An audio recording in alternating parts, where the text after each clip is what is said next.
Hello and welcome. This is Grant Hughes of Grant Hughes Investigates on YouTube. This channel evaluates all aspects of true crime. As you are aware, videos and live streams in this genre often discuss elements of crime that may be disturbing to some viewers. If necessary, take the precautions needed to avoid these feelings. Factual information related to cases is the key to fostering rational true crime discussions. Fortunately, you will find that here. Please hit the like button only once, share the video, and subscribe if you like my content. Thank you very much for watching.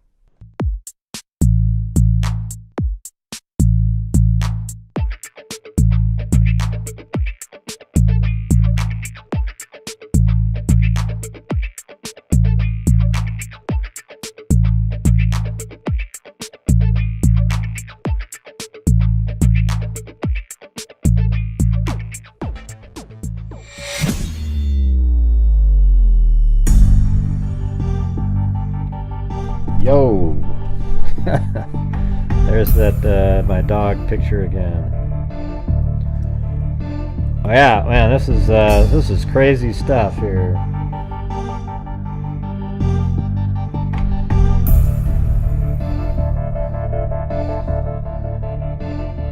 Hey, there's documents that came out. I've got them all, every single one of them. I'm going to be on court TV at 6 o'clock tonight. So I'm going to just do this for a while.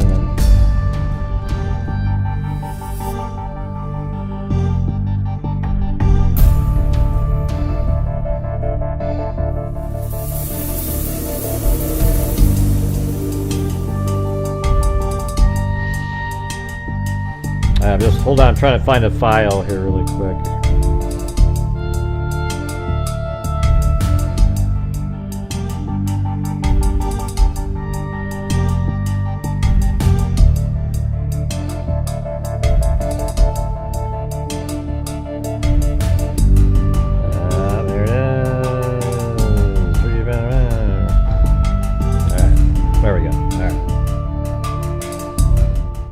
I think this will be a helpful tool for this.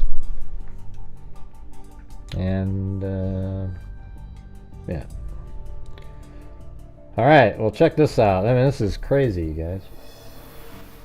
I mean, even the first one, right out of the gate, the first file. I mean, I didn't even open there is a first file, but the first one that looked like it was part of the rest of them was this one right here. Look at this. This is from the Moscow Police Department. Listen to this narrative here. On 11/13/2022 at about 12 o'clock p.m., I responded to 1112 King Road in reference to a possible homicide victim. OFC Nunez had arrived on the scene and found a total of 4 deceased individuals. When I arrived, I entered the residence and went to the second floor. I observed a female wearing a sweatshirt and underwear laying in the middle of the bedroom floor covered in blood. I observed deep lacerations indicative of defensive wounds on the female's hands. The female was surrounded by blood on the floor. I observed a male laying on the bed, so we have that pretty much right, but she's on her back, I think on her stomach, I guess. Maybe on her back. The male appeared to have suffered from stab wounds and a laceration to the neck. The male was covered in blood and the bedding around him was soaked in blood. In a third floor bedroom, I observed 2 females laying in bed which appeared to have been stabbed to death. Listen to this. The female laying on the left, that's going to be Kaylee, of the bed as I looked at it from the doorway. So, you know, if you went up, we got to go up to that. Not there. Actually, it was up before that. Hold on. Like that. Yeah, so both of them are on their back. Alright?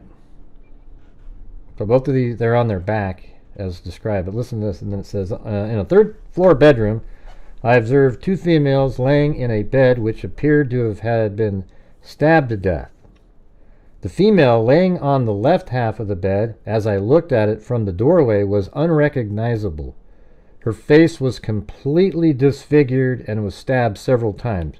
And that's the face that they're talking about. That her face was stabbed multiple times. I mean, what a barbarian. I was unable to comprehend exactly what I was looking at while trying to discern the nature of the injuries. The second female on the right half of the bed had multiple stab wounds. The comforter was soaked in blood, and a pool of blood was still present. I was assigned to hold a security at the rear slider door. This was alleged point of entry, so the sliding glass door. Hey, thanks, CR. Appreciate it. I observed very large footprints in the snow.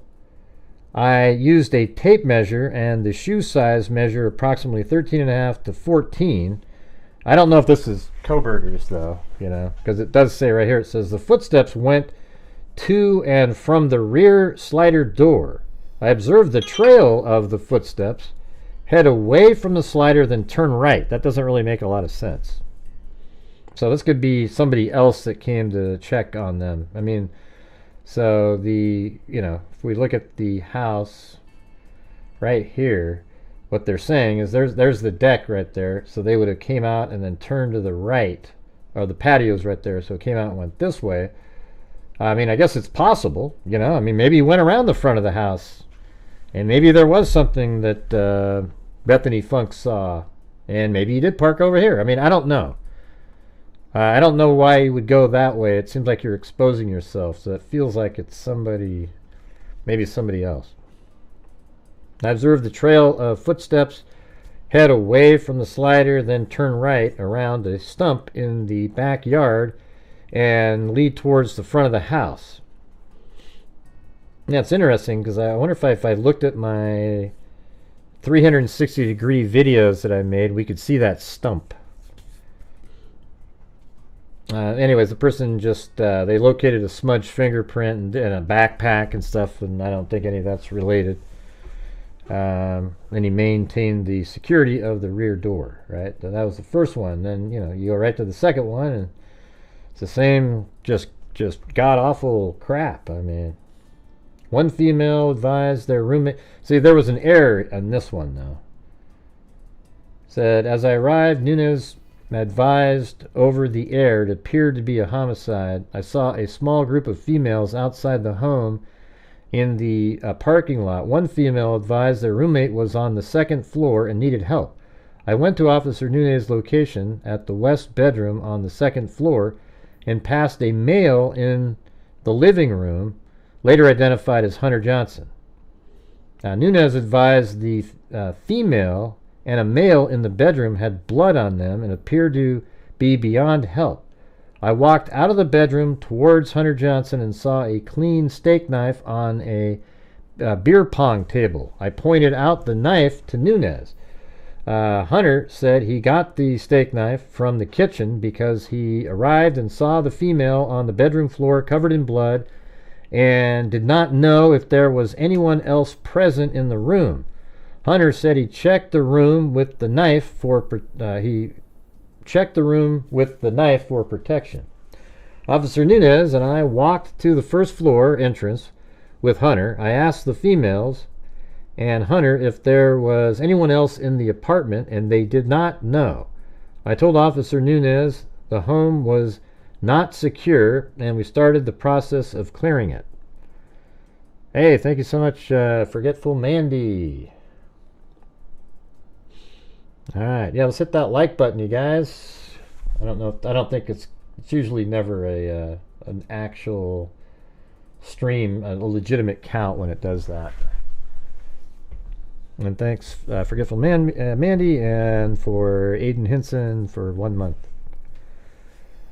I mean, isn't that just incredible? Like, just brutal? Just sick. So then it says, Officer Nunez and I walked to the first floor entrance with Hunter. I asked the female and Hunter if there was anyone else in the apartment, and they did not know. It says, on the third floor in the south bedroom, I saw two clothed females laying on a bed. Their backs, let's see, on their backs. So I've had that wrong, but I've always said that, you know, it's possible that she was on her back, given the fact that Kaylee's up there. They said it was on her right side, Madison's right side, and I was wondering why they didn't just say it was between Kaylee and Madison. But if Madison was up like that, then you wouldn't say it that way. But I've always had her like that. One female on the left side of the bed in relation to the bedroom door had an extreme amount of lacerations to her face and upper body, which made her unrecognizable. The other female had multiple lacerations on her upper body and some blood on her face. I walked to the far side of the bed to determine if the female on the right side was beyond help. I saw the female's leg was off the edge of the bed, and it had lividity. Once I noticed the lividity in the female's leg, I backed out of the room. Officer Nunez and I checked the rest. I mean, what a horrendous... I mean, you'd almost have to have psychological help to be one of the people that went in and saw that scene. Officer Nunez and I checked the rest of the third floor and saw it was clear. After clearing the home, I briefly interviewed Hunter Johnson. He said he was at his apartment and his girlfriend, Emily, received a phone call from one of the girls that lived at 1122 King Road. Hunter said another person with the name of A, starts with A, was called by one of the residents who said they could not wake the female on the floor. Hunter Johnson said he came over to the home at approximately 11:55 hours. Said he saw the female on the floor in the bedroom and he did not see the male on the bed, who he identified as Ethan, before grabbing the knife. And then it says, Hunter said he entered the bedroom and checked the female's pulse and found none. Hunter said he did not check Ethan and left the home. I thanked Hunter for talking with me and told him he could go stand with, I don't know who's the name that starts with an A. I don't know who that is. I stopped by the front door and started the crime scene log at 12:15 hours. Sergeant Gunnarsson relieved me for approximately 3 minutes so I could, get some gloves, etc. Okay, I'm going to move on to the next one. I just read these first two right away. I was just like, what the hell? Let me see what this first document is. That it's kind of like a... Now, I guess these are all things that they took. Or different... man, that's a huge list there. I guess let's go over that later.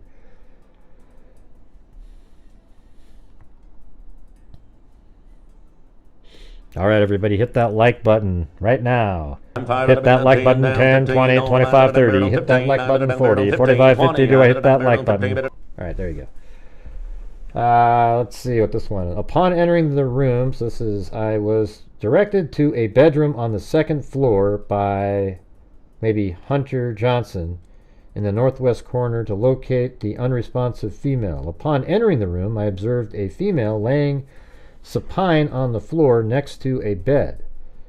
According to, looks like Dylan and somebody, this female was likely Kaylee Goncalves. That's not right. You know, that's Xana Kernodle. But then what was strange about it, let's see.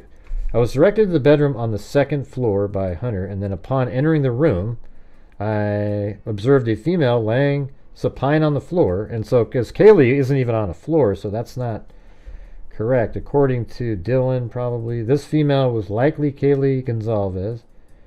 Also, Dylan also lived at 1122 King Road. I observed dried blood surrounding Kaylee's body and signs of cutting trauma to her face. Well, then that sounds like Kaylee, right? But that can't be Kaylee because Kaylee wasn't on the floor.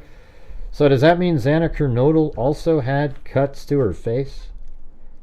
Kaylee was observed in so much blood, I wasn't able to I think it's Xana, though. Right? I mean, you guys following me here? I think this is Xana Kernodle, not Kaylee, because Kaylee was not on the floor. Kaylee, so let's just change it to Xana was observed in so much blood, I wasn't able to immediately discern where any additional injuries would have likely been.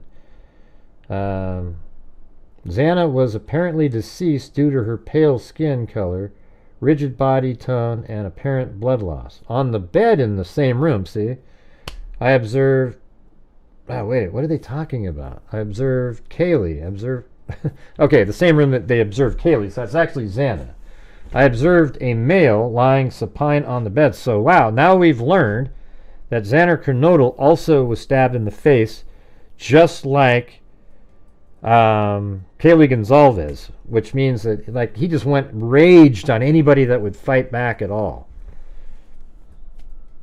Right, I know. I'm giving you the correct information here. They made a mistake here by saying that was Kaylee. The female was likely... let me just do it again. Upon entering the room, I observed a female lying supine on the floor. Well, Kaylee and Madison were both on a bed, all right? This is Xana Kernodle right here, next to a bed. According to Dylan, this female was likely Kaylee Goncalves. Dylan also lived at 1122 King Road. But it isn't Kaylee, it's Xana Kernodle. I observed dried blood surrounding... Now I'm switching the name to Xana because this is an error here.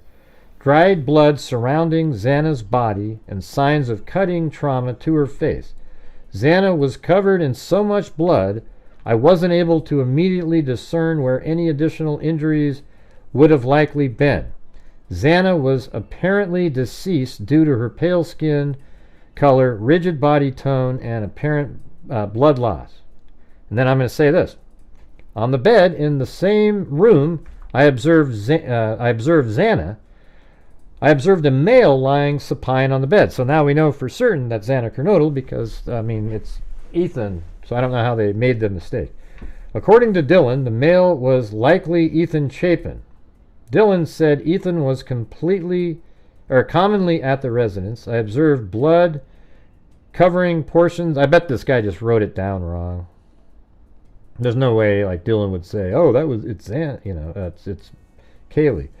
I observed blood covering portions of Ethan's legs, surrounding his body in the bed sheets, and drops of blood on the wall near Ethan's head. As I backed out of this room, Hunter showed me a kitchen knife and said he had it in his possession. I told Hunter to leave the knife and go back down the stairs to the front entrance.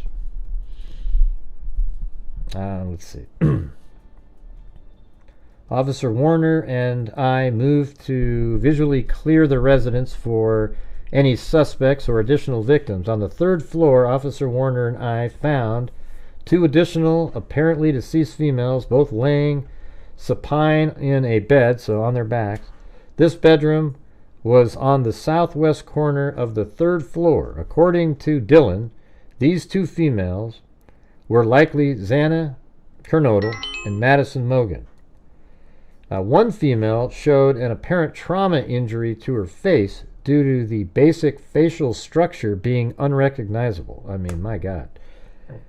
Both females showed very pale skin. Both females were covered in dried blood and apparently deceased.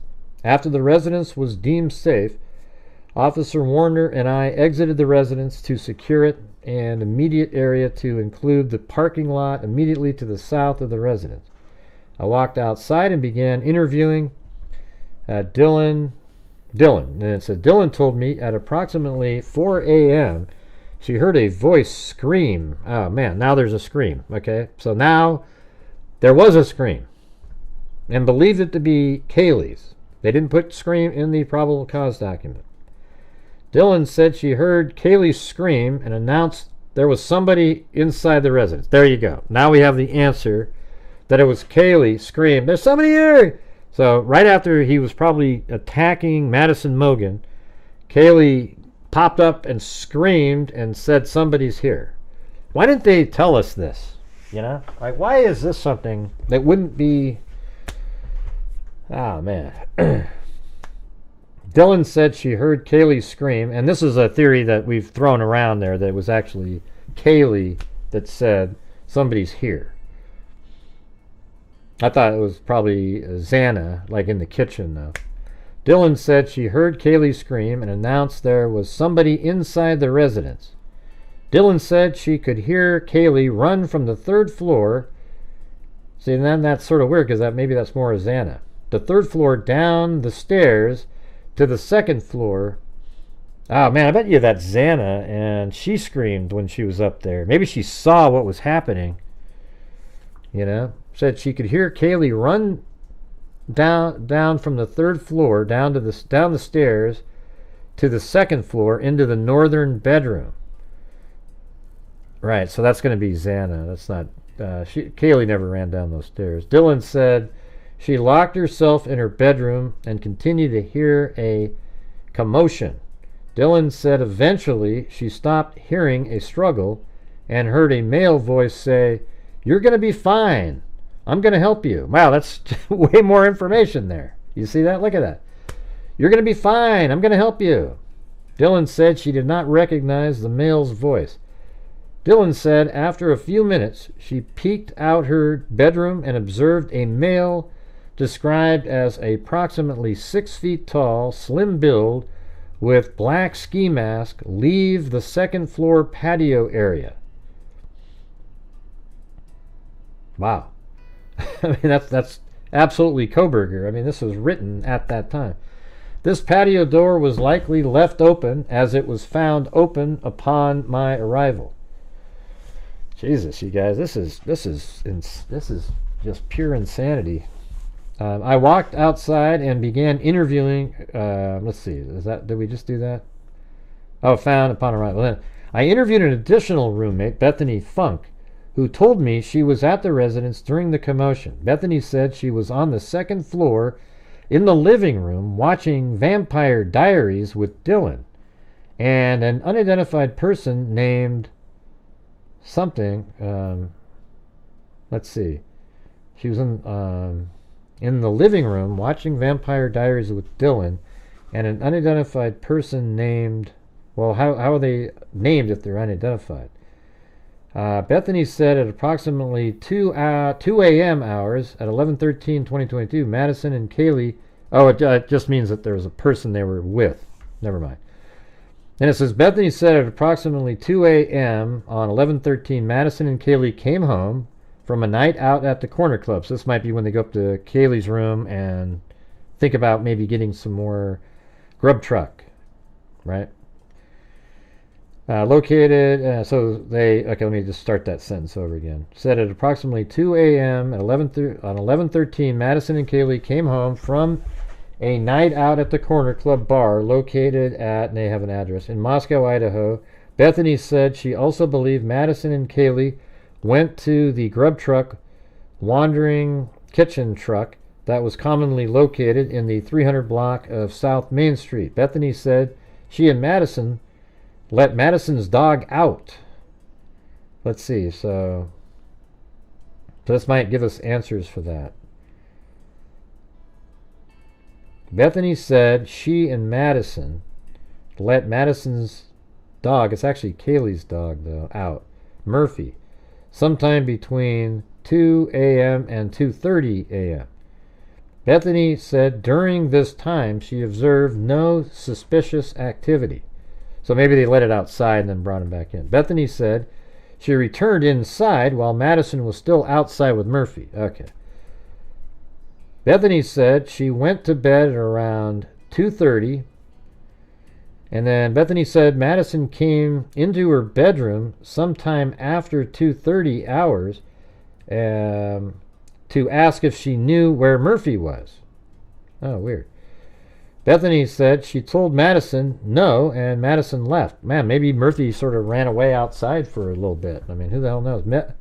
Bethany said she woke up in her bed. Maybe Murphy ran away outside and then later on made his way back home through the open sliding glass door, and that's why, who knows? Bethany said she woke up in her bedroom, which was located on the first floor, to a sound she described as a firecracker and a flash. What the hell? Bethany said she initially thought the sound was a prank. That sounds like gunfire almost. According to Bethany's phone log, she showed me Bethany called Xana at 4:21, Ethan at 4:22 hours, Madison at 4:22 hours, Madison again at 4:30, and then Kaylee at 4:31. Bethany said she never received an answer on each phone call. Bethany said she went back to sleep and woke up at around 11:56, but also Dylan went to your room. Initially, I was told Kaylee was likely located on the second floor bedroom with Ethan. Now they're fixing that. After comparing Dylan's initial statement with other investigation officers' observations, it appears to actually be Xana that was located on the floor of the bedroom, and Kaylee was one of the other females located on the third floor. So I don't know why you just didn't fix it above. No need to. I also observed the following vehicle in the gravel parking lot that was immediately north of the 1122 building. There's a silver 2015 Land Rover, a blue 2010 Honda Civic, a white 2014 Chevrolet Cruze, a red 2011 Jeep, and a black 2017 Ford Explorer.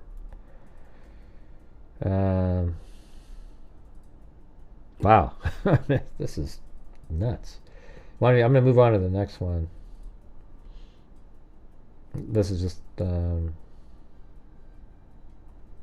sure. Oh man.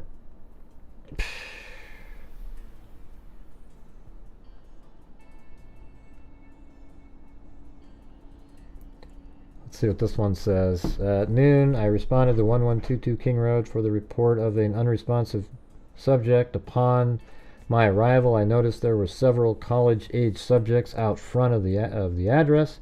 I was directed to use police caution tape to cordon off the crime scene. As I was working around the residence, I noticed the back door was open and there were footprints in the snow coming from the back door on the back porch. Officer Smith took photos of these prints with a measuring tape. He watched the backyard area to make sure no one else came in. I mean, but you're talking about, this is, 8 hours later. It could have been one of the roommates one of the neighbors went to the back door first. But I guess the footprints, if you went there and then headed back, they would look like they were heading away.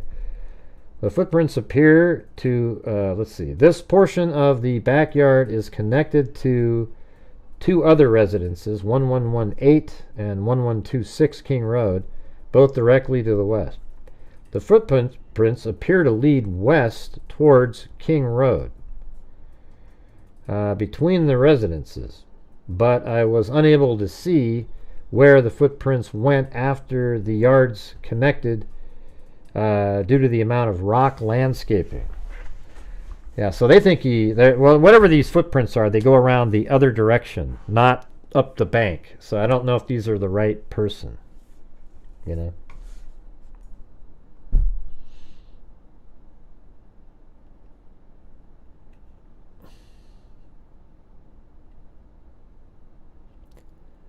Yeah, what are you talking about, Luke? These are what's going on in here? Man. It's crazy.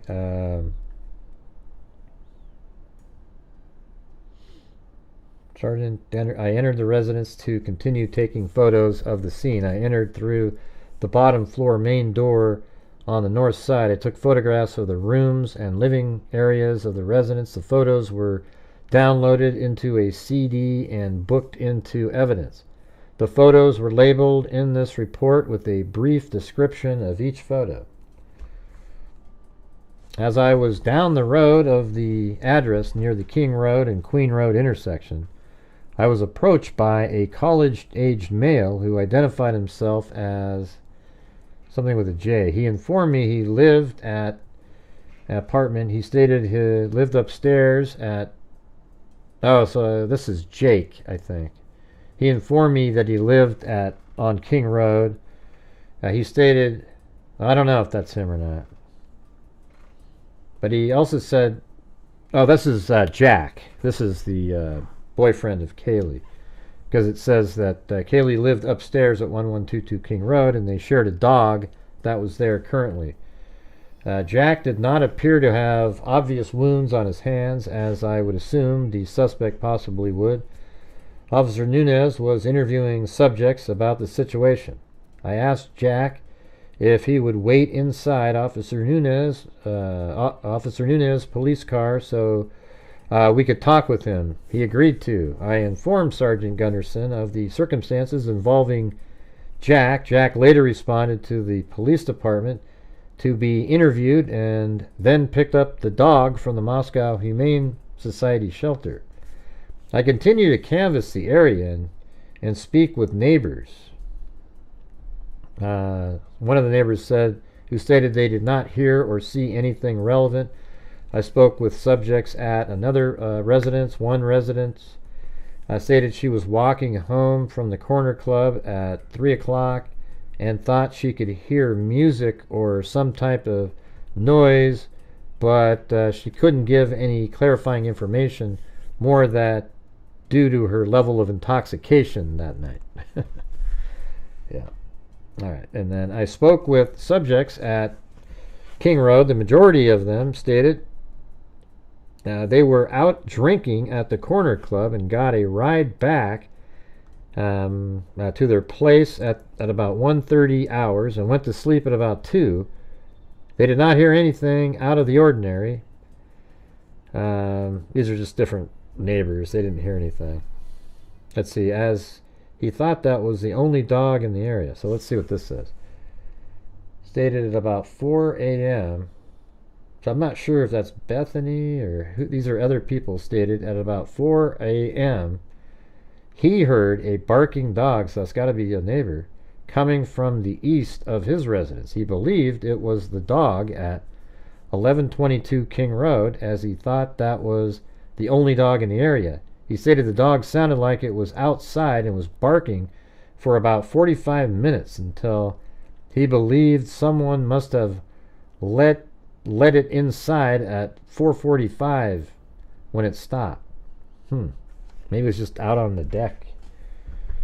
He stated he had a female with him in bed at the time who also heard the dog barking at this time. I spoke with the residents at a different address, informed me they had a camera facing the west of the address. This is probably 1112 King Road, that they believe captures a portion of the road. They first provided me with the SIM card out of the camera. However, they could not get it to work, and neither could I.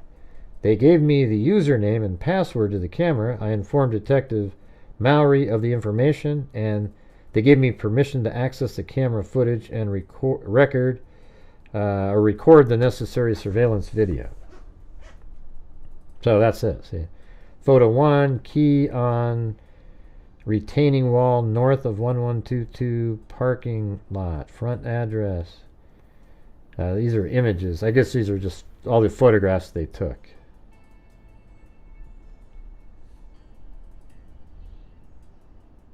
Man, look at all those photographs. Yeah, so these are 3rd floor, 2 female victims. North and east wall, 2 female victims, north wall. The 2nd floor, you have he took photos of the victim, female victim, male victim, the foot of the bed, etc. Yeah. I mean, this is like, they released something, like we've only looked at 4 documents and they released like 250. I mean, this goes on and on and on and on. I don't know where it ends or.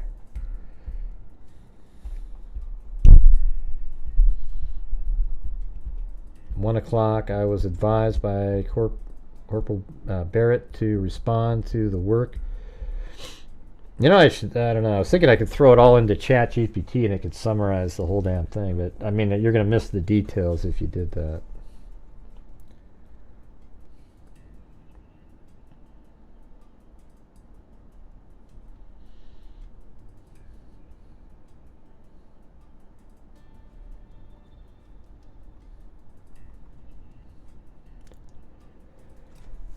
Let's see, I then did a very brief walkthrough of the residence. I entered the residence from the entrance on the north side of the building. Officer Warner, who was securing the scene, logged my entrance into the residence. I then went up to, this is Lawrence supplemental report. I then went up to the stairs and located a deceased female on the floor and a male in the bed in the west bedroom on the second floor. I climbed the stairs to the third floor and located 2 deceased females in the southeast bedroom. They were both in the bed. I spoke with Officer Smith, who was securing the residence at the south entrance for a moment. Then I exited the residence through the north entrance. Let's see. So this is like a narrative they have. Captain Lanier arrived at about 2:23. Something. The Xana arrived at the. Oh, these are parents, or like, I don't know what that is. At about 2:23 hours, something, the something Xana arrived at the police department. He was informed of Xana's death by. So is this like another day then? I mean, I can't imagine. Well, obviously it has to be another day because they wouldn't even know about her death. Well, I guess it's in the afternoon. So yeah, I guess that's. Yeah, it's 2 p.m., 2:23 p.m.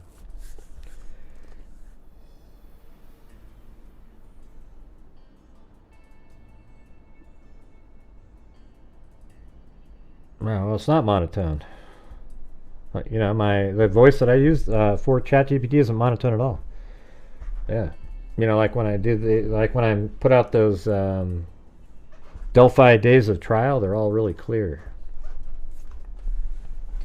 Yeah, it's really simple to follow. Different. Sounds like a person talking. All right, let's see. I'll get rid of that one.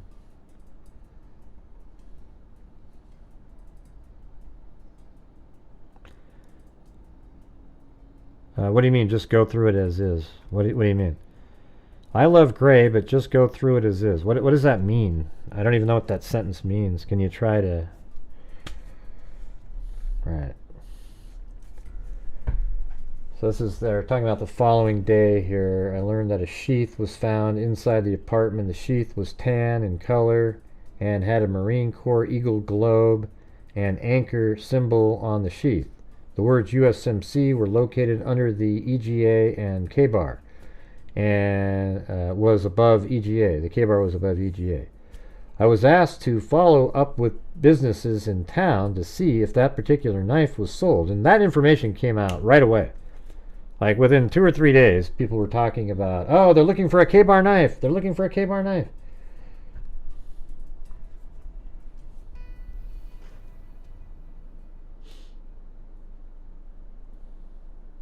I followed up with the Tri-State Outfitters, Big Five Sporting Goods, Moscow Building Supplies, Spencer Hardware, and Walmart. While at Walmart, I was speaking with a staff member who was showing me the knives on display. She told me about 2 or 3 weeks ago, a white college-age male asked for a black ski mask that could cover his face.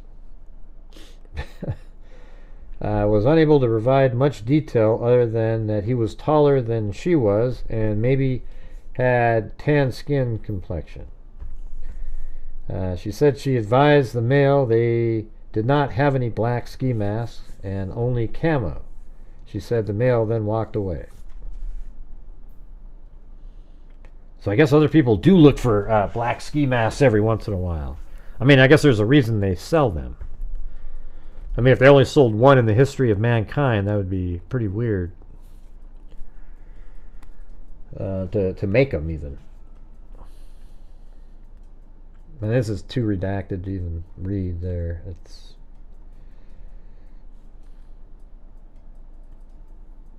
(11:14) at approximately 11 a.m. I responded to 1122 King Road. In regards to follow-up, I took note of who came and went from the scene. ISP detectives as well as Sergeant Blaker, Detective Vargas, and prosecuting attorney entered the residence, arriving shortly after with their cadaver dogs to attempt to locate a blood trail from the residence.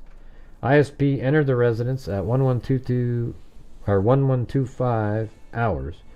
Detective Vargas entered at 1126 hours, 1126, 1125.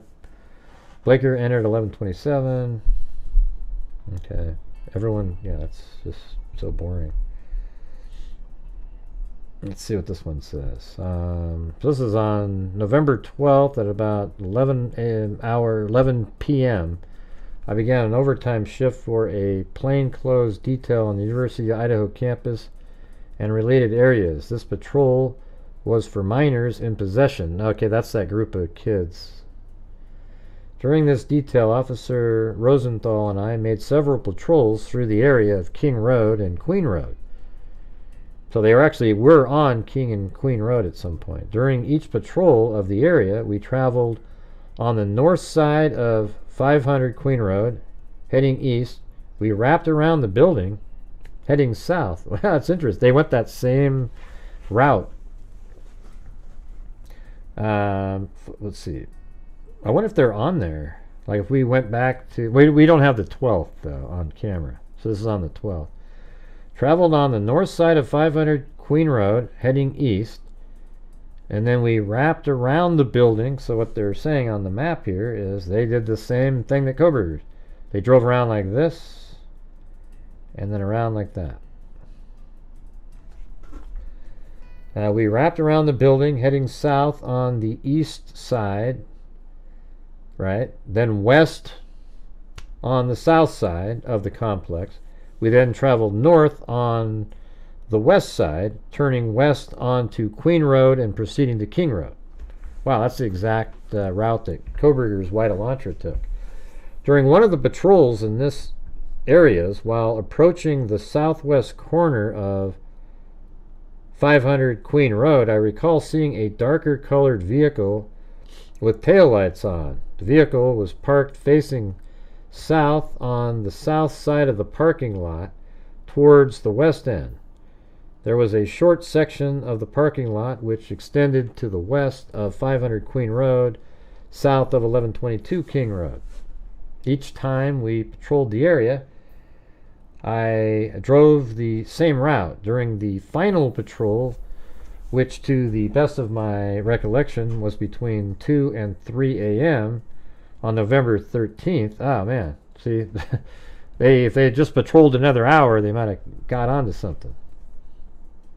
On November 13, 2022, as I traveled north on the west side of the apartment complex, I saw several individuals approaching the residence at 1122 King Road Street. During this detail, I was looking for alcoholic beverages, open alcoholic containers, and individuals who appeared to be intoxicated. I observed the individuals as I drove past, but did not see any reason for to contact them. So I guess they were in the area, but they left just before that. Yeah, Olivia was great, wasn't she?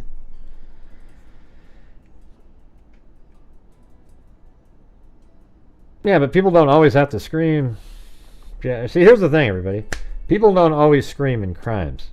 It sounds like, though, that Dylan actually heard a scream. They just didn't put it in the documents. Okay? But even if there wasn't screaming, it just means that there wasn't screaming. All right? I really don't understand it is irrelevant to anything. How come nobody screamed? People yell. It's like, well, I mean, women don't always scream, by the way.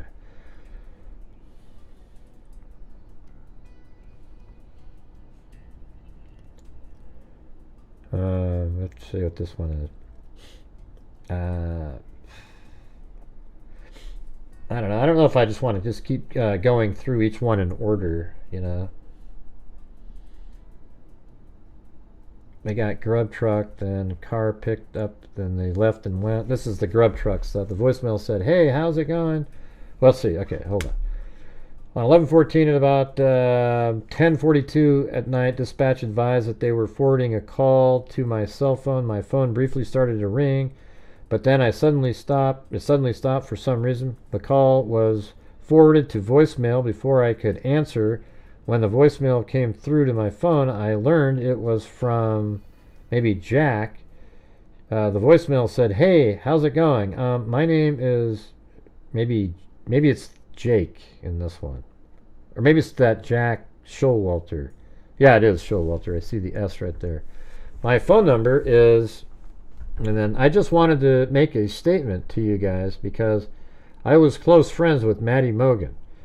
I was with her at the corner club most of the night, and then after we left, we wanted to go to John's Alley, and we went to stop by the Grub Truck. They got Grub Truck, then a car picked them up, and they left and went home. Yeah, remember he was like, "Where'd you go?" You know, they just left him standing there. I just wanted to make a statement about, and then they couldn't understand what he said. I don't know if anything is helpful, but I was just with them like a little bit. So if I can be any help, I would like to. Give me a call. Thank you. Shortly after I got the voicemail, Showalter called dispatch again, and I was successfully transferred. It was successfully transferred to his phone. At about 10:46 hours, I talked to Showalter on the phone, and he essentially said the same thing he said in the voicemail he left. Said he was out with Maddie at the corner club. I mean, Kaylee was there too. Until about 2:30 hours. Showalter said several times he did not know who the other girl was that was with them that night. Times he did not know who the other girl was that was... Oh, so he didn't even know who Kaylee was. Wow, that's wild.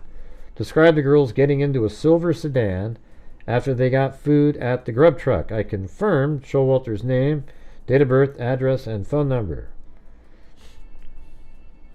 I asked how long he planned to be at his parents' house, and he said he was skipping the next week of classes and would remain in Boise until after Thanksgiving break.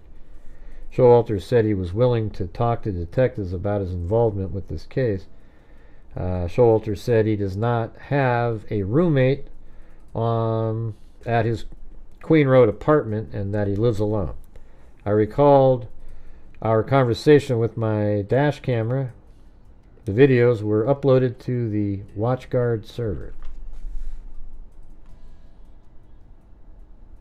Unlike Dan Doolin. he didn't do that. All right, let's see. Yeah, these guys just... I mean, that's, you know, when we first saw the Grub Truck video, nobody knew who that guy was. He was just some weird lurker.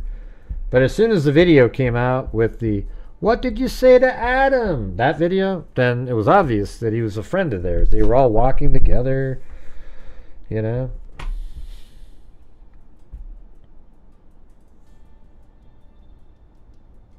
If you guys didn't hear the very beginning of the show, you should go rewind it. Those first couple documents were pretty crazy. So these are just going to go on and on like in order here. I'm going to look through some of these other, just kind of take a stab in the dark here at some of these other files.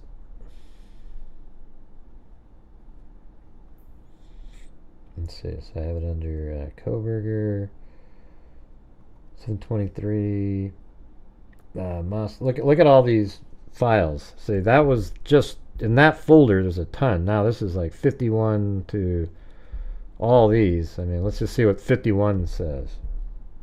Now those are just talking about evidence they're collecting. What date is this?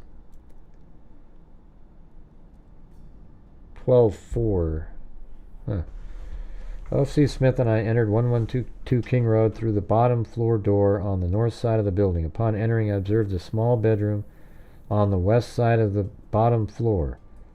The door was ajar, and I could see a bed with covers and several other miscellaneous personal items strewn about. The room did not appear to have been occupied by anyone.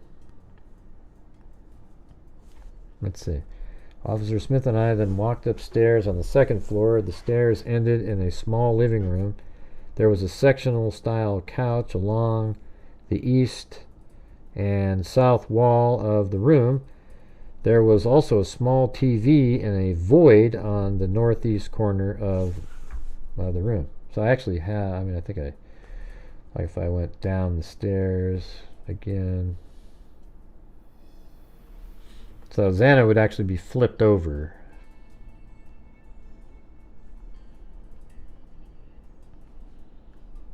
Yeah, so there's the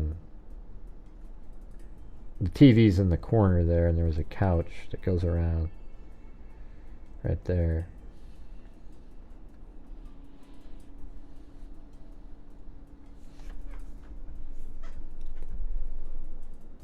Yeah, hit that like button, you guys. We've only got 529 likes. Be good to get that up to, see if we can get that to 800. All right. If you could hit that like button for me, that'd be great. Subscribe to the channel. I'm not sure if this is, if they're there on that day. Let's see.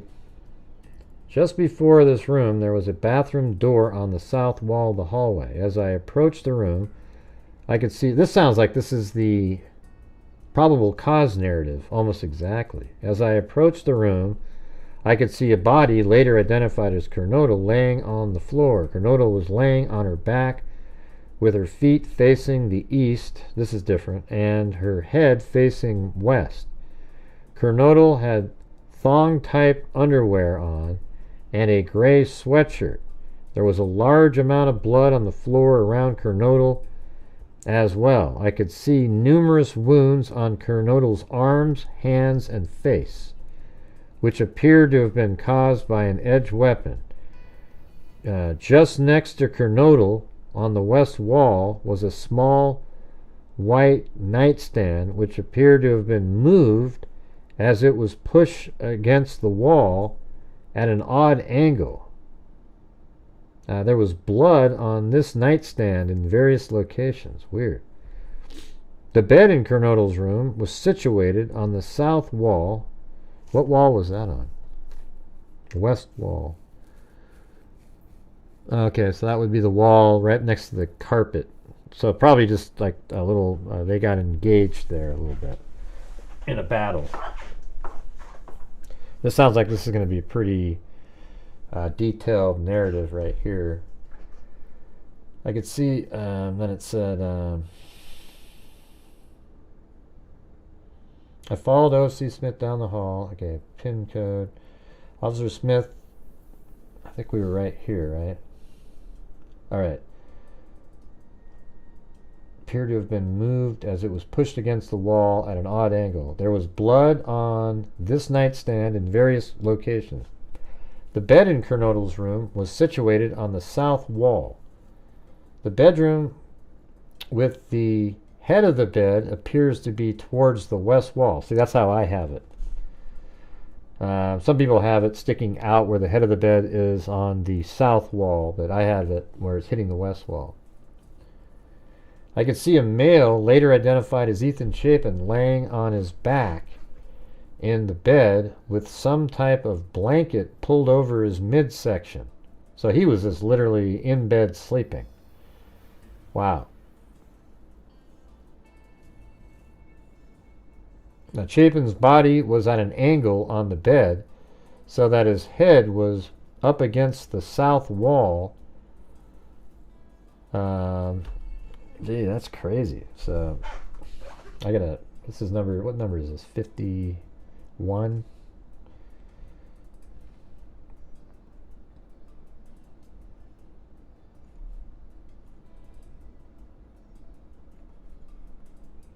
So he's on his back, but his head's closer to this wall here, but his, like he, almost like he tried to sit up and get away, far away from him.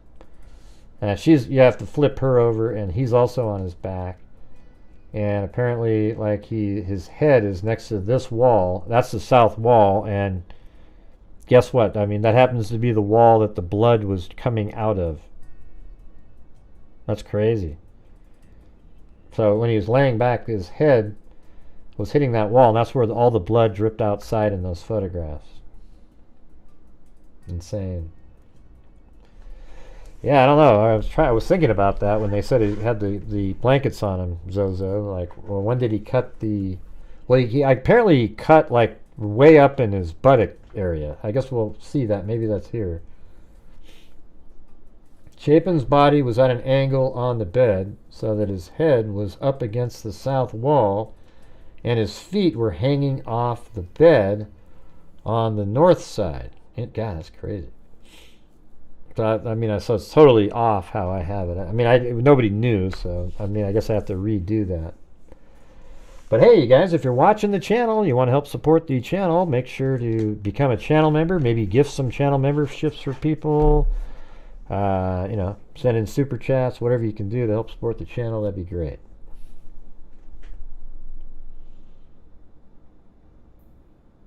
Chapin's body was at an angle on the bed so that his head was up against the south wall and his feet were hanging off the bed on the north side. I could not clearly see the wounds to Chapin's head and neck area, but could see a very large amount of blood on the bed, as well as what appeared to be blood spatter on the wall next to Chapin's head and neck. I also noticed 2 large cuts to the back of Chapin's legs. The wounds appear to be deep into the tissue, but were difficult to see due to Ethan's body position.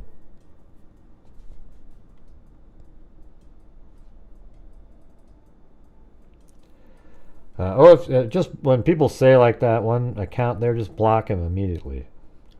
OFC Smith then took me through the house and pointed out Dylan Mortenson's bedroom, which was situated on the southeast side of the second floor.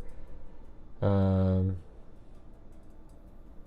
okay, that's hers is right. Yeah.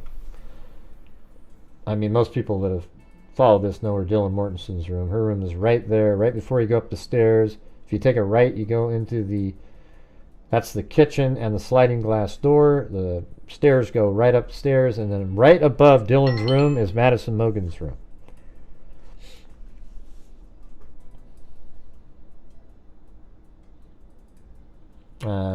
Let's see. Bedroom door open to the kitchen area as well as the stairway. So F.C. Smith then took me through the house and pointed out Dylan Mortenson's bedroom, which was situated on the southeast side of the second floor of the house. Mortenson's bedroom door opened to the kitchen area. So Mortenson's bedroom door opened to the kitchen area, right, just as I showed you, as well as the staircase. I just showed you that exact same thing, which led to the third floor of the house. Upon my brief visual inspection, Mortenson's room was disheveled, but did not appear to have any blood or evidence of a struggle within it. Oh my God, her room was disheveled. A college student's room is Oh, wait. Yeah. I then followed OFC Smith upstairs to the third floor of the residence. The third floor consisted of 2 bedrooms and 1 bathroom. The bedroom on the west side of the floor was later determined to be Kaylee Goncalves' room. This room appeared neat and picked up. The only thing of note was the sheets on the bed were pulled back in a manner. So wait, hold on. So Kaylee's actually still had a bed in there. Were pulled back in a manner which suggested someone had been laying in the bed and then gotten out of it. Wow, so Kaylee was in her own room for a while, then went in, I bet you, to make those phone calls like, hey, can you help? Can you call Jack for me? You know, I bet you that's exactly what that was. Thanks, CRR. You're always so kind. Thank you so much.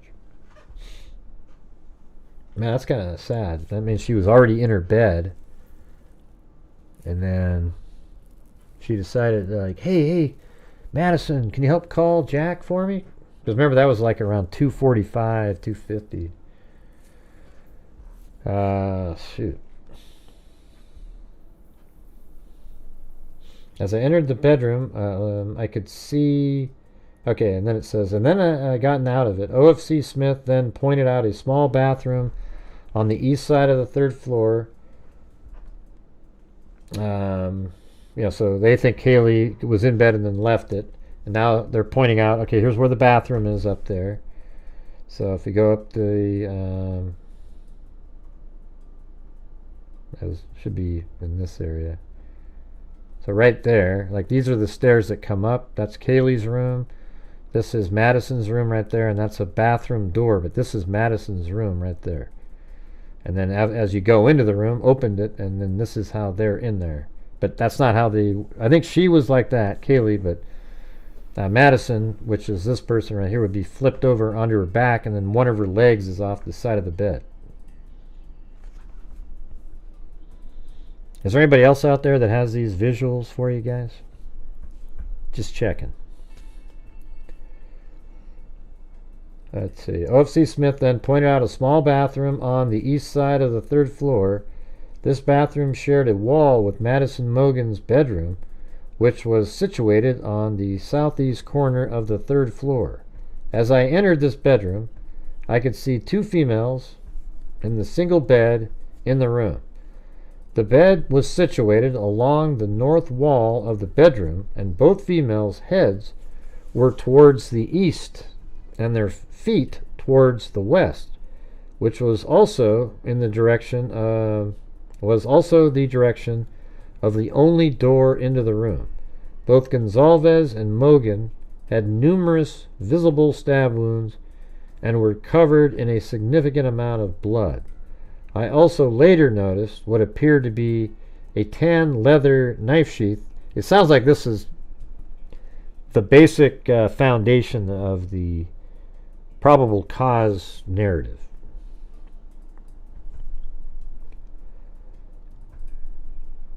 A tan leather knife sheath laying on the bed next to Mogen's right side when viewed from the door. See the same wording there? I remained in the room for a moment and then proceeded back outside. I remained on scene and conducted several more thorough walkthroughs of the scene with the ISP forensic team, the Latah County coroners, and the Latah County prosecutor. Upon receipt of the search warrant prepared by the OFC Nunez, the ISP forensic team. Okay, well, anyways, it goes on and on. Man, a couple of those first documents were crazy, though. I mean, it sounds like Xana Kernodle was stabbed in the face, just like Kaylee Goncalves. They said that Kaylee Goncalves was completely unrecognizable. The guy didn't even know what he was looking at, he said. I mean, he just, Kohberger went nuts in there. And then we got more information from Dylan Mortensen. She said she did hear a scream, and the person didn't say, "It's okay, I'm here to help." It was a longer sentence.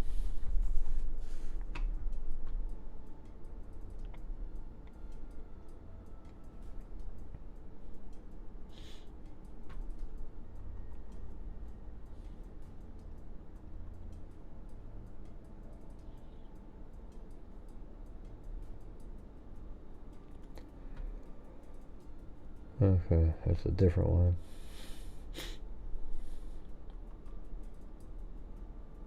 What's this?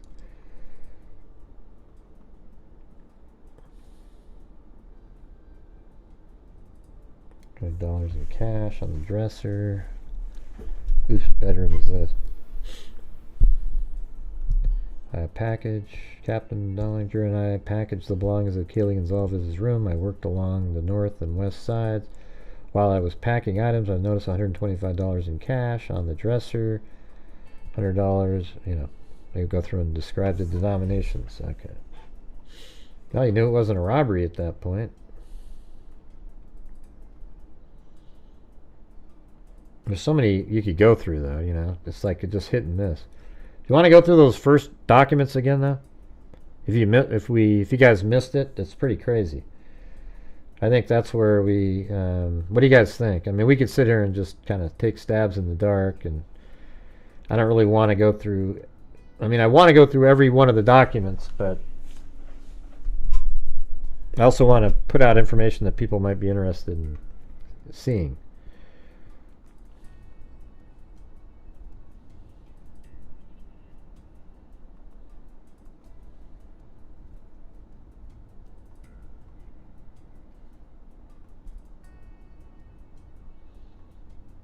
Yeah, okay, let me read these again. Alright, so I'll do the first 4 again.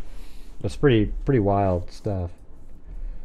When I arrived, I entered the residence and went to the second floor. I observed a female wearing a sweatshirt and underwear laying in the middle of the bedroom floor covered in blood.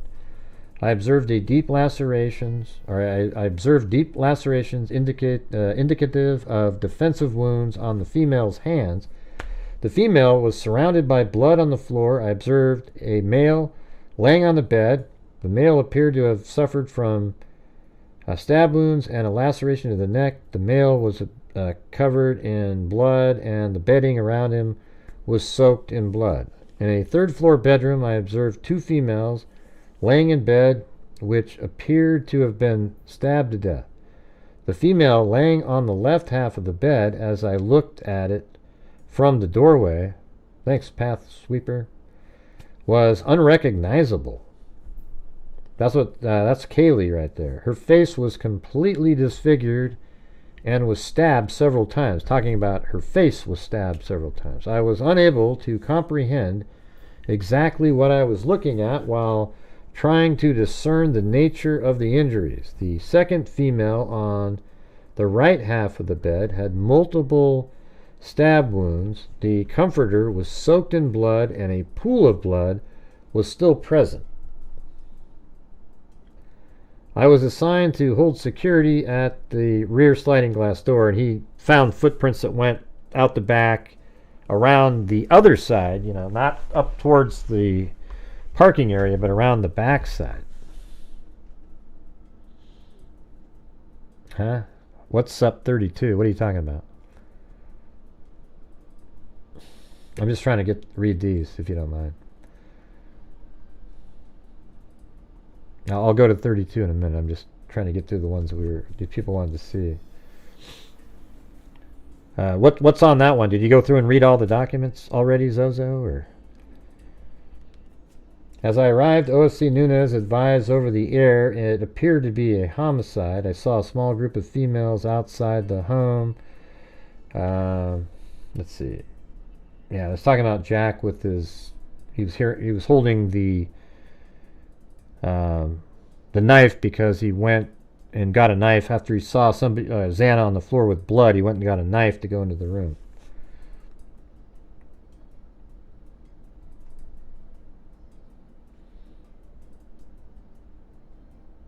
Let's see. Okay, right here.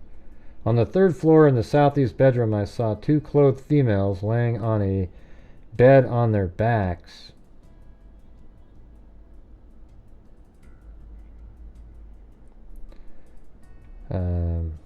Let's see. On their backs, who appeared deceased. One female on the left side of the bed, in relation to the bedroom door, was an extreme amount of lacerations on her face and upper body, which made her unrecognizable. The other female had multiple lacerations on her upper body and some blood on her face. I walked to the far side of the bed to determine if the female on the right was beyond help. I saw the female's leg was off the edge of the bed and it had lividity. Once I noticed the lividity in the female's legs, I backed out of the room.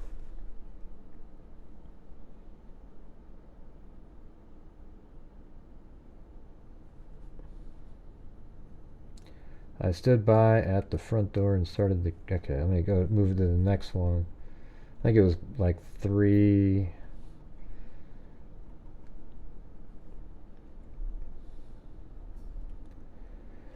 Okay, upon entering the room, I observed a female laying supine on the floor next to a bed. This is Xana. According to Dylan, this female is likely Kaylee, but it's not. Okay, so let's just forget the Kaylee part. I observed dried blood surrounding Xana's body and signs of cutting trauma on to her face. Xana was observed in so much blood, I wasn't able to immediately discern where any additional injuries would have likely been. Xana was apparently deceased due to her pale skin color, rigid body tone, and apparent blood loss. On the bed in the same room, I observed that they observed Xana in. I observed a male lying supine on the bed. According to Dylan, the male was likely Ethan Chapin. I said Ethan was commonly at the residence. I observed blood covering portions of Ethan's legs, surrounding his body into the bed sheets, and drops of blood on the kitchen knife. Drops of blood on the wall. Sorry, I don't want you to think that I said there was blood on the kitchen knife. And drops of blood on the wall near Ethan's head. As I backed out of this room, Hunter showed me a kitchen knife and said he had it in his possession. I told Hunter to leave the knife and go back down the stairs to the front entrance. Officer Warner and I moved to visually clear the residence for any suspects or additional victims on the third floor. Officer Warner and I found 2 additional apparently deceased females, both laying supine in a bed. This bedroom was on the southeast corner of the third floor, according to Dylan. These 2 females were likely Xana and Kernodle and Madison. Man, how did you get that all messed up? Madison Mogen. 1 female, she's probably just totally wigged out. 1 female showed an apparent traumatic injury to her face due to the basic facial structure being unrecognizable. Both females showed very pale skin. Both females were covered in dried blood and apparently deceased. After the residence was deemed safe, Officer Warner and I exited the residence to secure it and the immediate area. All right, let's do this interview part. Okay, right here. It says, I walked outside and began interviewing Dylan. Dylan Mortensen told me at approximately 4 o'clock she heard a voice scream. See, this is new. Heard a voice scream and believed it to be Kaylee's. Dylan said she heard Kaylee scream and announced, there's somebody here. But law enforcement actually thinks that's Xana because of what's said next. Somebody is inside the residence. Dylan said she could hear Kaylee run from the 3rd floor down the stairs to the 2nd floor into the northwest bedroom. You know, it feels like she's just messing, kind of twisting things around because she thought Xana was upstairs too. Let's see. Said she could hear Kaylee run from the 3rd floor down the stairs to the 2nd floor into the northwest bedroom. Dylan said she locked herself in her bedroom and continued to hear a commotion. Dylan said eventually she stopped hearing a struggle and heard a male voice say, you're going to be fine. I'm going to help you. So that's totally different than what we heard. Said she did not recognize the male's voice. Dylan said after a few minutes she peeked out of the bedroom and observed a male described as approximately 6 feet tall, slim build with a black ski mask, leave the 2nd floor patio area. This patio door was likely left open as it was found open upon my arrival. I interviewed an additional roommate, Bethany Funk, who told me she was at the residence during the commotion. Bethany said she was on the 2nd floor in the living room watching Vampire Diaries with Dylan and an unidentified person named, I'm not sure why they say unidentified person, but it was just some person. Bethany said at approximately 2 a.m. hours on 11/13/2022, Madison and Kaylee came home. That's pretty close to right, like 150 something. From home from a night out at the Corner Club bar located at, I guess they say 300 block of South Main Street. Said she and Madison left Madison's dog. So Bethany and Madison let Murphy out. And then Murphy sometime, and it was right around like 2 o'clock, and between 2 and 2:30 hours. Then Bethany said during this time, she observed no suspicious activity. Bethany said she returned inside while Madison was still outside with Murphy. So Madison's outside, like probably on the patio with Murphy. Bethany said she went to bed at around 2:30 a.m. And then Bethany said Madison then came into her room sometime after 2:30, and likely just before she went to bed, because like at 2:50 they're calling Jack up, or even right around this time. Sometime after 2:30 hours, to ask if she knew where Murphy was. So Madison's like, hey, where's Murphy? So Murphy's sort of out and about, loose. And then Bethany said she told Madison no, and Madison left. Bethany said she woke up in the bedroom, which was located on the first floor, to a sound she described as a firecracker and flash. So that would be outside, right? I mean, how did you see a flash? Firecracker and flash. Maybe that was a dream or something, you know, like a partial dream, and then something woke her up. She said she initially thought the sound was a prank. According to Bethany's phone log, she showed me she called Xana at 4:21, Ethan at 4:22, Madison at 4:22, etc. But see, all that's crazy new information. Now I'm going to go check that one that Zozo just mentioned. Let's see. Now it's swab stuff. What's in this one that you wanted me to look at? On November 16, 2022, at approximately 7:45, Latah County Coroner Kathy Mabbitt and I attended the 4 autopsies for Xana Kernodle, Ethan Chapin, Madison, the autopsy, and Kaylee Goncalves at the Spokane County Medical Examiner's Office in Spokane. The 4 autopsies were all performed by Gary Tolson, a detective with ISP. Observed 3 of the autopsies, Kernodle, Mogen, and Goncalves, as he arrived after the autopsies for Chapin was performed. During the autopsies, the following items of evidence were collected: DNA, hand swab, wrist swabs, forearm swabs, foot swabs, ankle swabs, vaginal swabs, head swabs, nail clippings. All of the above listed items were released. Silver earrings, sock, 1 sock. You know, they're just listing everywhere that they swabbed the bodies. As part of the autopsies, major crime prints were taken from each of the victims by the Spokane County Forensic Unit.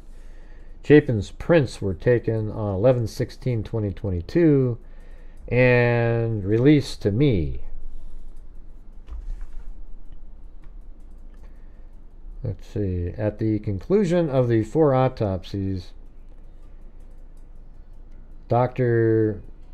So-and-so met with Kathy Mabbitt, Gary Tolson, and myself, and told us the following. Ethan Chapin's fatal injury was from a stab wound under his left clavicle, which severed his subclavian vein and subclavian artery, and also his jugular vein was severed.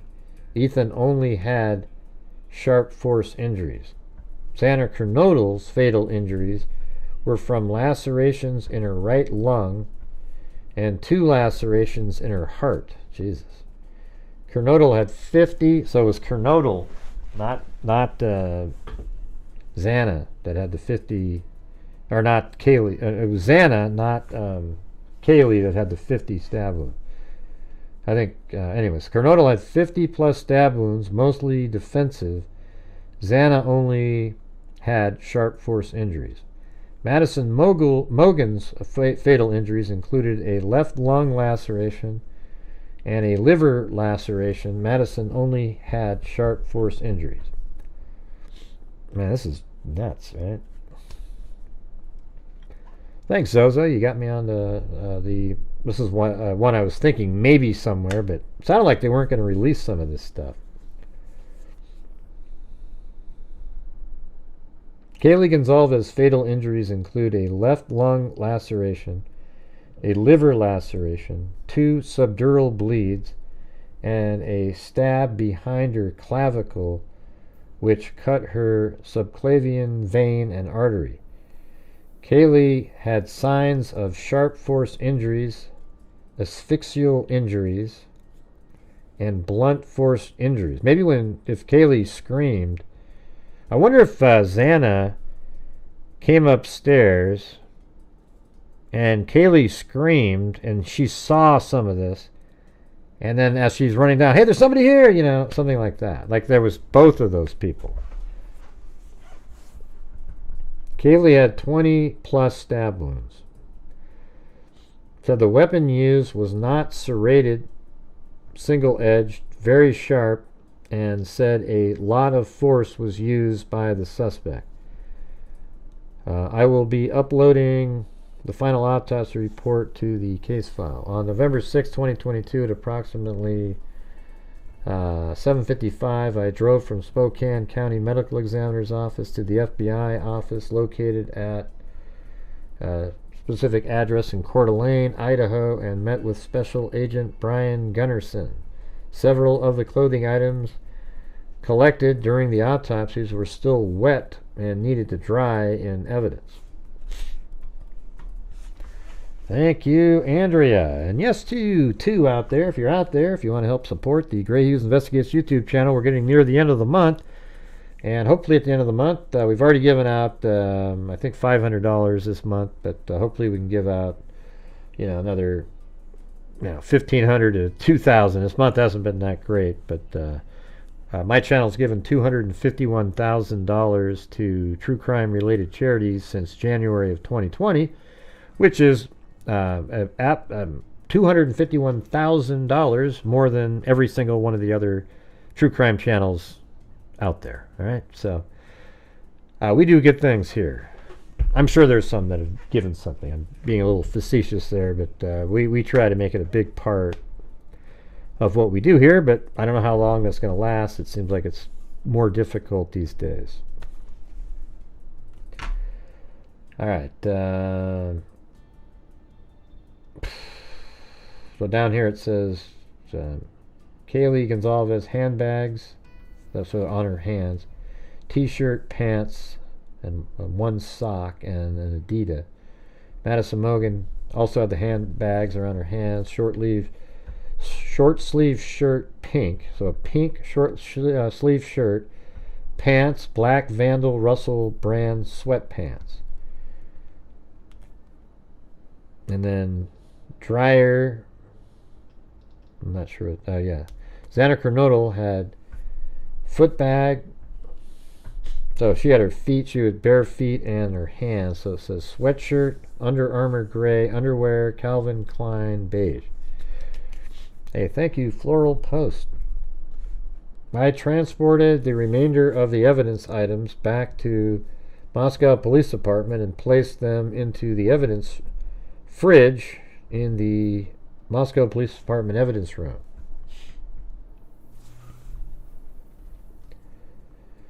All right, what's on page 33 then?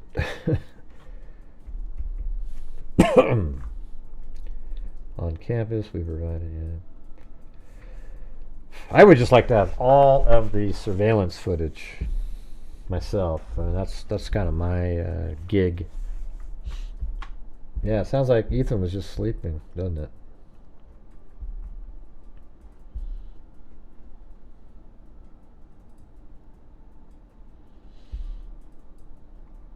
Wow, so there's obviously a lot of things are a little more different than what we thought.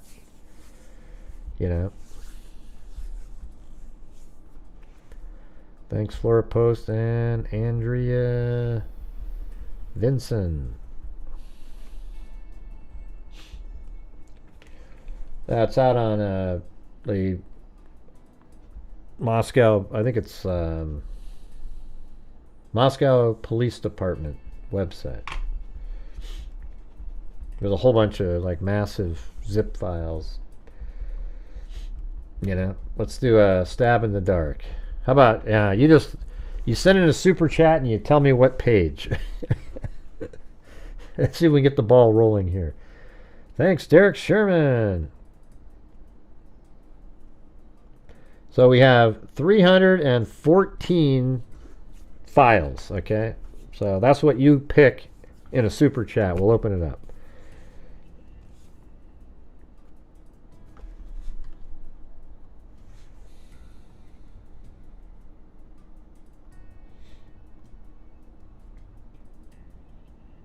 see.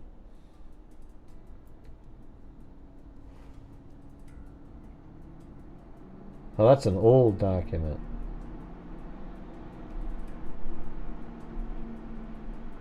Yeah, I don't know. I don't know what that is. The one that you sent me? I think that's from 2023. I mean, these are all old, but that's one that was on that website.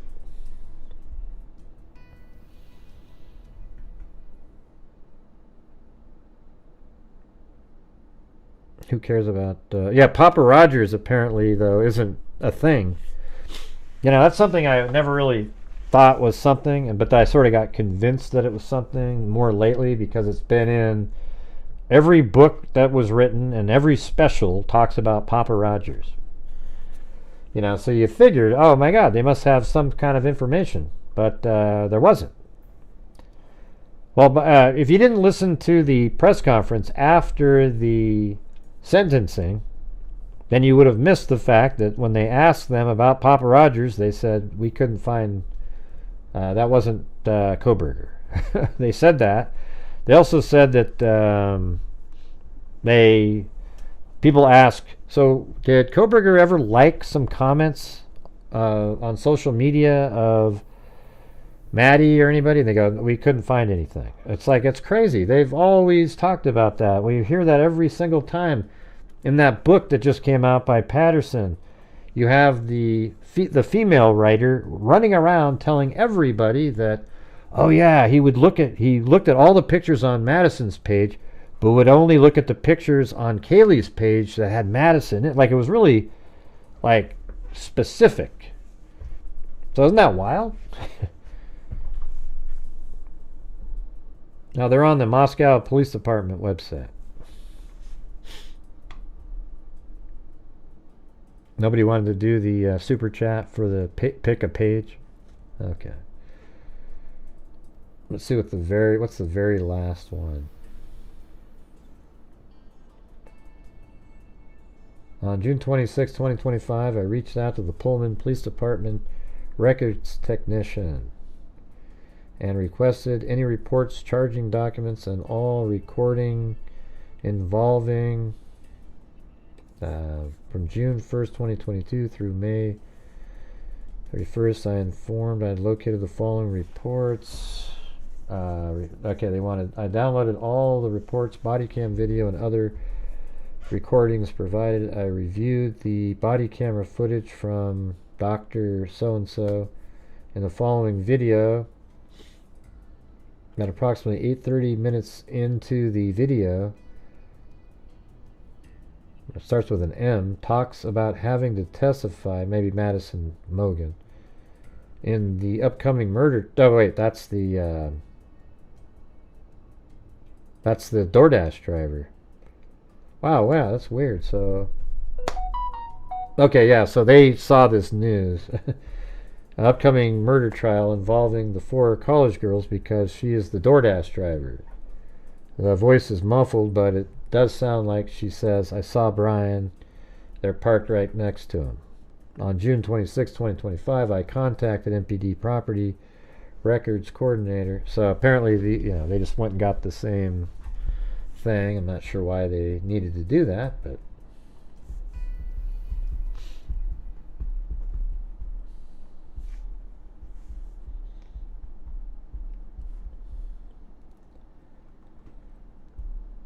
so I guess this is probably in order, chronological order.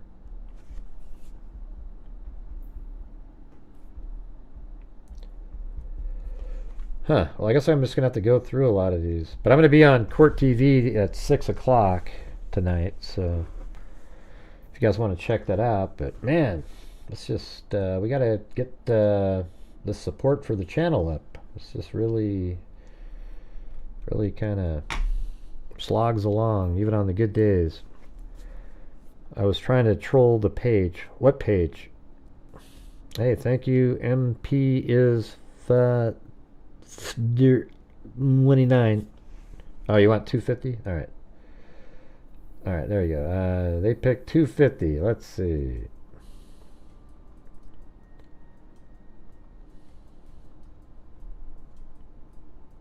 There it is. Watch Guard event on Tuesday, November 14th, 2023. Detective Sergeant Gilbertson from ISP provided me with a thumb drive of the DOT 3D scans from 1122 King Road in LAS format. I booked the thumb drive into MPD evidence.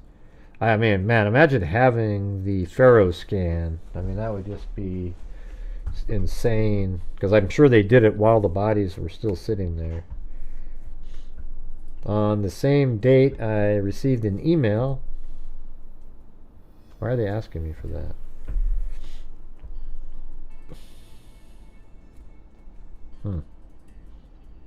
I think what happened was I saw something come in earlier, like I'm not signed in when I think I can't even open this document now because it's now not going to think.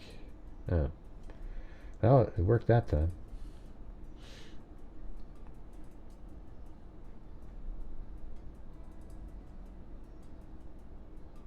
Dog impound form. Yeah, well, there you go. That was your document.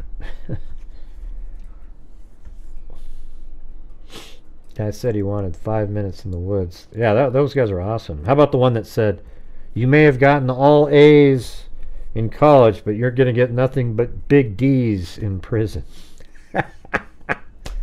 Yee-hoo! That was pretty good, man. I don't think you can beat that one.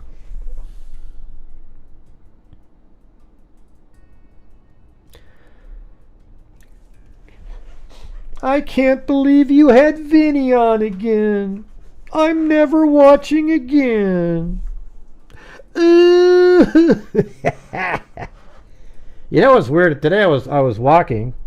I went on a walk and I thought of that, and I just started laughing again while I was walking. I just thought of that whole thing. I can't believe you're gonna have Gray on again, Vinny. I'm never watching again.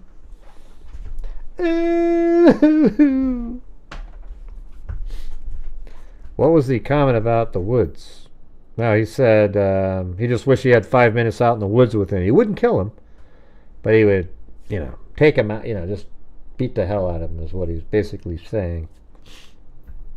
Thank you, Roger Sellers. I'm back. How about Hey Roger? Hey Roger. Everybody say Hey Roger. Everybody type in Hey Roger. Here, let's play it right now. I gotta go play that again, man. Where is it? Because every time I'm on Court TV, just do it for the hell of it, you guys. Go into the comments section after they post the video, and you'll just be able to laugh your ass off at these clowns who say the same thing every single time. It's pretty funny.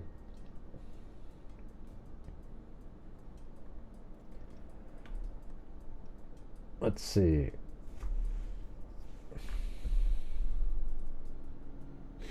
I'd love to know more about where they thought of searching. Like where did they search?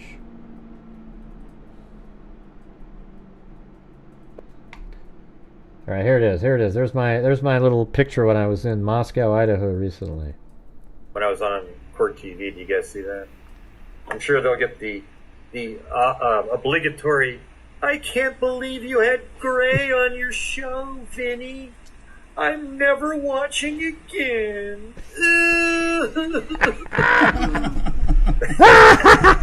When I was on. Oh my God, it's funny every time. See that?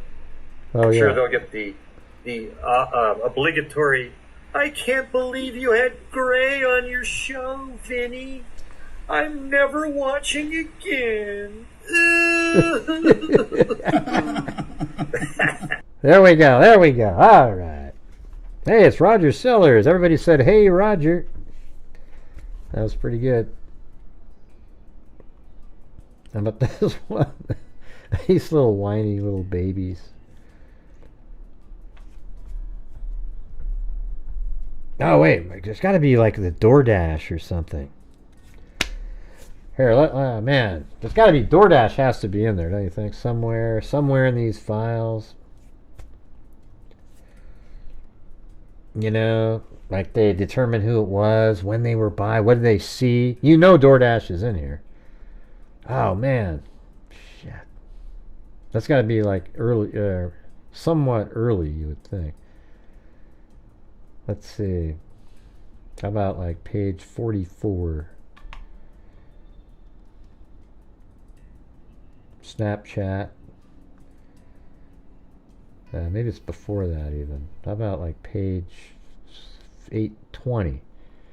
They had to have identified that DoorDash early.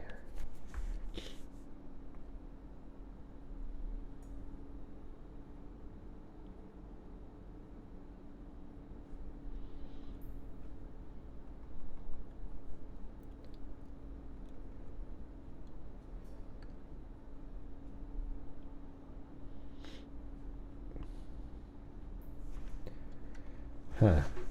Well, you know, I could try something. Let me just try my little... Let's see.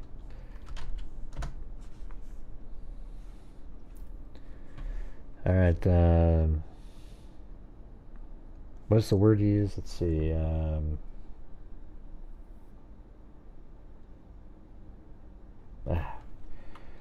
Process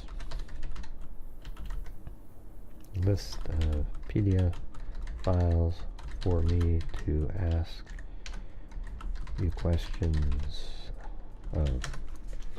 All right, I bet it has to be in this first portion. I'm gonna look. Sure.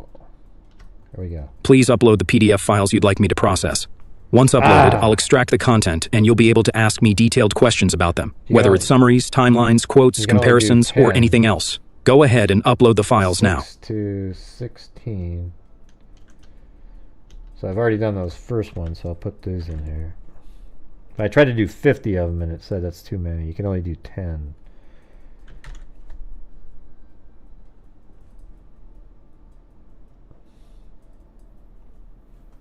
Let's see. Ah, it is only 10. 1, 2, 3, 4. No, that was 11.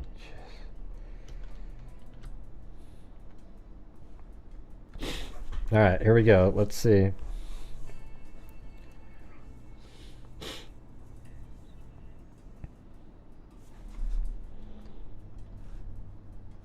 It's right there.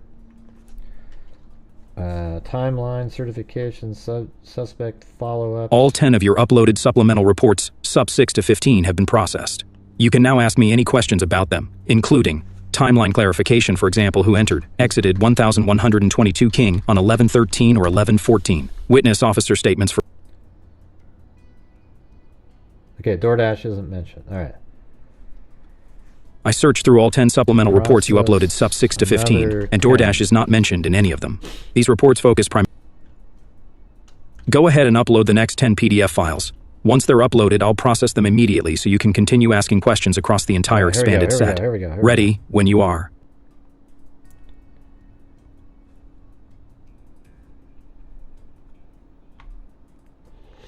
All right, it's got those in there. Still no mention, it says. All 9 additional supplemental reports, sub 16 to 25, excluding missing sub 19 and 23, are now processed. To your original question, still no mention of DoorDash in any of these newly uploaded reports either. However, here's what these new reports do include. Notable info from sub 16 to 25. Sub 20, a witness JN says he saw the front door of 1122 King R&D wide open twice on 11/13, between approximately 9 and 11 a.m., prior to police arriving. Sub 21, CAST-related cell phone tower dump warrants for AT&T and Verizon for 3 to... There, I got this one. This one might be interesting. The final batch of 10 PDFs, subs 2635, has now been processed. To answer your original question, there is still no mention of DoorDash across any of these new reports, subs 20... Okay, so 22 here says on November... This is a good way to break down and just see what they're about. On November 15, 2022, I received an email from one of the Goncalves, the sister of Kaylee Goncalves, or the, I don't know, brother maybe, or the father is probably what it says, Steve Goncalves. I received an email from Steve Goncalves, the father of Kaylee Goncalves. He stated he has access to some of Kaylee's messages and phone calls. Steve stated he would have something contact me, and I was able to speak to him, and she sent me various files. This person with the first name A, including the image from Spokane Review showing a camera on a nearby residence, text messages between Kaylee and her Uber driver, a recent phone call list, and video from Grub Truck. I attached these files. Let's see. Does it say? It doesn't go over them now, does it? Alright, let me... so that was 28 that it went through. Grub Truck time, some security. So let me do 28. 29 through...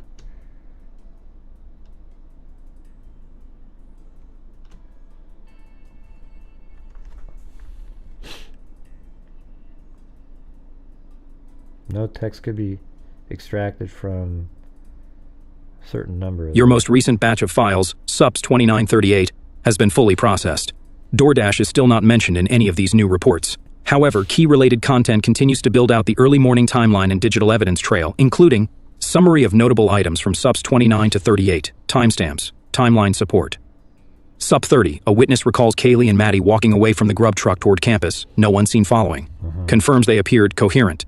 SUP 28, earlier batch, camera shows a vehicle enter around 3:56 a.m. and leave around 4:20 a.m., matching murder time frame. Digital evidence transfers. SUP 29 and 34.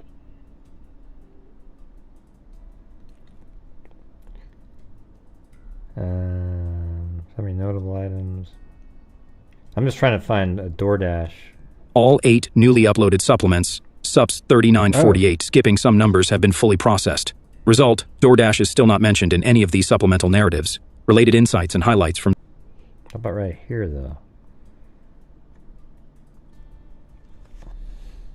Across SUPS 6 through 38, the DoorDash delivery to Xana Kernodle around 4 a.m. is never directly referenced. This reinforces that detail likely comes from the probable cause affidavit PCA, filed December 29, 2022, or from CAST analyst affidavits, body cam reviews, or later interviews outside... Nah, I bet you it's in here.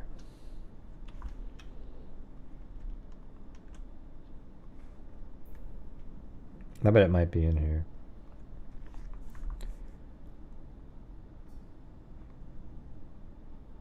No. Supplements 49 and 50 have now been fully processed. Final check for DoorDash. There is still no mention of DoorDash in these latest files. Key takeaways from these... Final check for DoorDash. There is still no mention of DoorDash in these latest files. Key takeaways from these two reports. Sub 49 Det Maori Apple iCloud data extraction. Apple provided iCloud returns for multiple accounts tied to gmail.com. Wahoo.com. I'm just trying to get the rest of these. Supplements 51 through 59 have now been fully reviewed. Result, DoorDash is still not mentioned in this final batch, despite extensive entries covering scene walkthroughs, forensic returns, phone unlock attempts, glove discovery, and digital warrants. No documents in supplements 6 through 59 contain any reference to DoorDash. Oh man, which one had the glove discovery? You know, the one that was planted? Yeah, that one. Anyways, that's pretty cool. I'm, you know, I gotta get ready and be on Court TV here in a little bit. So, anyways, thanks for showing up here. If you guys want to help out with the coffee or something like that, that'd be great.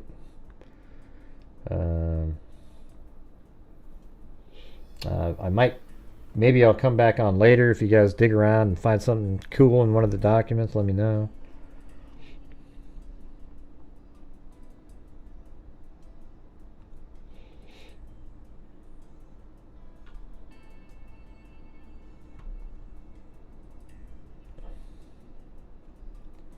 For some reason, I can't access the stream activity. So, hopefully I thanked everybody who... Roger Sellers up there recently. We also had Soundgarden fan. Oh, there we go. I got it. So thanks to CRR for gifting 5. Then we had Forgetful Monday. Mandy. Mundy. Jeez. Aiden Hinson. Debbie Barnes. Eden Fox 368. Susie Faith. Hey D Perez maybe. CRR gifted another one. Then Path Sweeper, Alley Cake, Kubi. Hey Kubi, thanks for covering this, she said. And then we have Path Sweeper, Andrea Vinson, Flora Post, Derek Sherman, MPIS Fatter, Roger Sellers, Sound Garden, Roger Sellers. There we go. Got them all. Oh, and there's Roger Sellers, I guess, at the end there, and Soundgarden. There, all at the end there. Very cool. Very cool. All right. Well, we'll see you guys. Maybe we'll come back on later this evening to try to, keep digging through some of these files, okay? But it'll just be pretty casual, just, looking through. I'm not going to sit there and read like a robot through all of them again. It's hard to do that. I did a whole day of a trial the other day. That was just brutal. In the Delphi case, I've already redone it to match the other style that it uses for the other 7 days. Welcome, George Brown. All right. Well, you guys are finally at the place you should be. It's too bad that a lot of people weren't actually following this channel during all these years, because we were always way ahead in terms of what was happening with the surveillance footage and where the movements were. And if you notice today, that was it felt good, because they asked the question, man, could you have still made the case without the knife sheath? And they said, oh yeah, with that white Elantra driving around. See, that's what I've always told you guys. I bet if you asked them the other way around, they would say that'd be tough. If you didn't have the white Elantra but you had the knife sheath, it'd be tough, because then you're like, well, what's the evidence he was anywhere near there? So sure, touch DNA could, but when you have all of the circumstantial evidence piling on top of each other to no end, then of course he's the guy, right? And welcome again there, George Brown. All right, thanks everybody. We'll see you guys later, maybe at 6:30 or 7 o'clock, maybe I'll try to do 7 o'clock, maybe have myself a cocktail or something. I mean, this has been a long day. I got up at I usually get up at 9 or 10. Hey, thanks, The Docket. Very cool, appreciate it.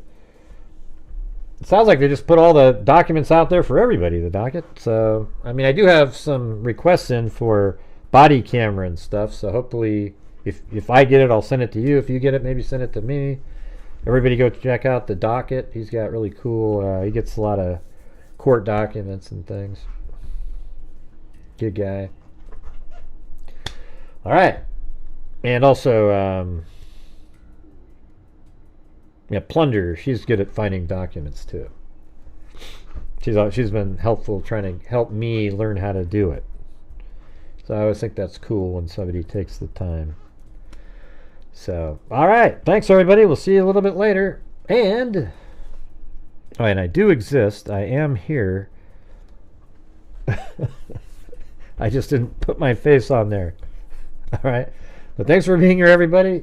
We'll see you a little bit later. And as I always say, until next time, be safe out there. And a 1 and a 2 and a 3. Great!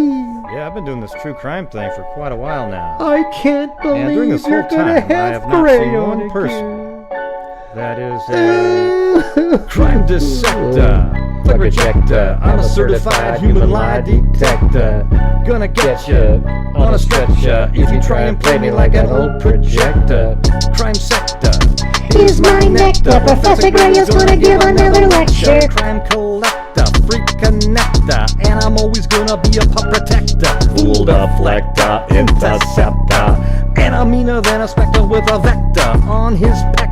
With all respect, y'all, just remember I've a temple fucking check ya. I have no agenda, I'm no pretender, and I'll serve it to you straight without the blender. And in the end, I'm gonna send ya on a mission to reveal the true offender. Yeah, so I'll just get right back to work. All right, everybody? Talk to you later.